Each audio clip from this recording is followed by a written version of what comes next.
கர்த்தருக்கு ஸ்தோத்திரம். சங்கீதம் 68:20. நம்முடைய தேவன் ரட்சிப்பை அருளும் தேவனாயிருக்கிறார். ஆண்டவராகிய கர்த்தரால் மரணத்திற்கு நீங்களாகும் வழிகள் உண்டு. எனக்கு அருமையானவர்களே, நம்ம ஆராதிக்கிற இயேசு கிறிஸ்து நமக்கு ரட்சிப்பை கொடுக்கிற தேவன். அவர் மூலமாக மரணத்திற்கு நீங்களாகும் வழியாகிய நித்திய ஜீவன் நமக்கு உண்டு.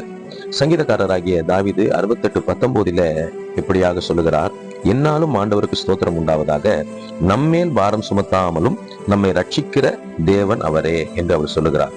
ஆம் பிரியமானவர்களே, இந்த ரட்சிப்பையும் மரணத்திற்கு நீங்களாகும் வழியாகிய நித்திய ஜீவனையும் நாம் அடைவதற்கு நாம் எந்த பாரமும் சுமக்க வேண்டிய அவசியம் இல்லை.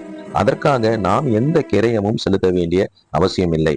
நமக்கு ரட்சிப்பை கொடுப்பதற்காக, மரணத்திற்கு நீங்களாகும் வழியாகிய நித்திய ஜீவனை கொடுப்பதற்காக நமக்கு பதிலாக நம் ஆண்டவராகிய இயேசு கிறிஸ்து சிலுவை பாரத்தை சுமந்து இந்த ரட்சிப்பையும் இந்த நித்திய ஜீவனையும் நமக்கு கொடுத்திருக்கிறார்.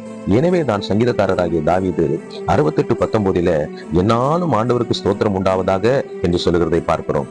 ஆம், நமக்கு ரட்சிப்பை கொடுத்த, நமக்கு மரணத்திற்கு நீங்களாகும் வழியாகிய நித்திய ஜீவனை கொடுத்த, இவை அனைத்தையும் நம் மீது பாரம் சுமத்தாமல் நமக்கு இலவசமாய் கொடுத்த நம் ஆண்டவராகிய இயேசு கிறிஸ்துவை நாமும் அனுதினமும் சங்கீதக்காரராகிய தாவீது ஸ்தோத்தரித்ததை போல நாமும் ஸ்தோத்தரிப்போம். என்னாலும் அவருக்கு ஸ்தோத்திரம் உண்டாவதாக, எனக்கு ரட்சிப்பை கொடுத்த தேவனுக்கு ஸ்தோத்திரம் உண்டாவதாக, மரணத்திற்கு நீங்களாகும் வழியிலே என்னை நடத்துகிற, நித்திய ஜீவனுக்கு நேராய் நடத்துகிற என் ஆண்டவராகிய இயேசு கிறிஸ்துக்கு ஸ்தோத்திரம் உண்டாவதாக.